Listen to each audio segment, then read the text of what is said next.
Minneapolis-St. Paul International Film Festival was one of the so many events canceled by the COVID-19 outbreak. Now they're holding a virtual film festival, MSPIF 39 Redefined. It's a virtual film festival with more than 50 films from all over the world, live Q&As scheduled for each night, and it all starts tomorrow.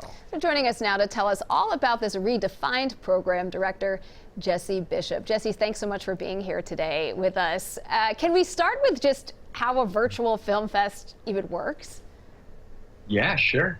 Well, it's going to be pretty simple. Most of us are by now very familiar with how to watch movies at our homes. And it's going to be similar. You log on to our website, mspfilm.org, browse the selection, and buy a ticket. Right then and there, you'll be able to watch that movie starting tomorrow. And we're also going to have a couple apps on Apple TV and Roku, so you'll be able to. Those will serve as your at-home theater to watch those.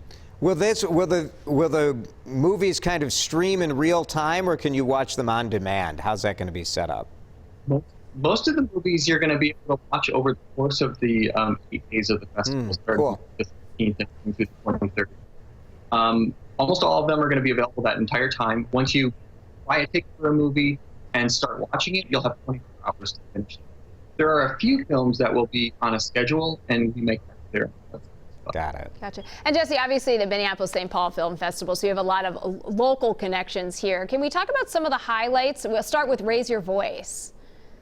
Yeah, Raise Your Voice is a wonderful documentary by local filmmaker Mary Beth Romslow, and it follows the journalists at Marjorie Stoneman Douglas High School following the tragedy there of Parkland shooting, and their stick-to-itiveness and their exercising their First Amendment rights to report on what's happening in their community and the world around them. And it really connects their efforts back with longtime advocates for student First Amendment rights. It's a wonderful film.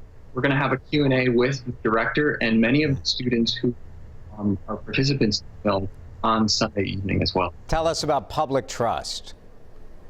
Public Trust is one of the most salient and important documentaries we're showing at the festival. It's about our ability to access public lands, which are, national parks, wilderness areas, like Boundary Waters Wilderness Area, and that film is actually featured in this documentary. And it's about normal people who want to enjoy nature and are trying to protect those lands from corporate interests who are looking to extract precious metals or other items from those lands.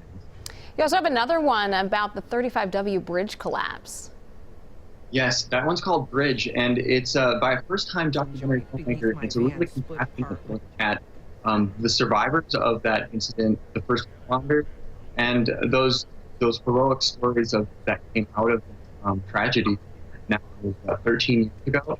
And it's actually really important type of film to be seen at the time, because folks went through a tragedy, we're going through a tragedy now, and they're now coming out stronger and learning lessons from it. So it's a really timely piece. Jesse Bishop, Redefined is what they're calling the MSPIF Film Festival. Thanks, Jesse. If you go online, you can get all the information. It costs $5 to get tickets to some of this stuff. We have the whole lineup for you at WCCO.com/links.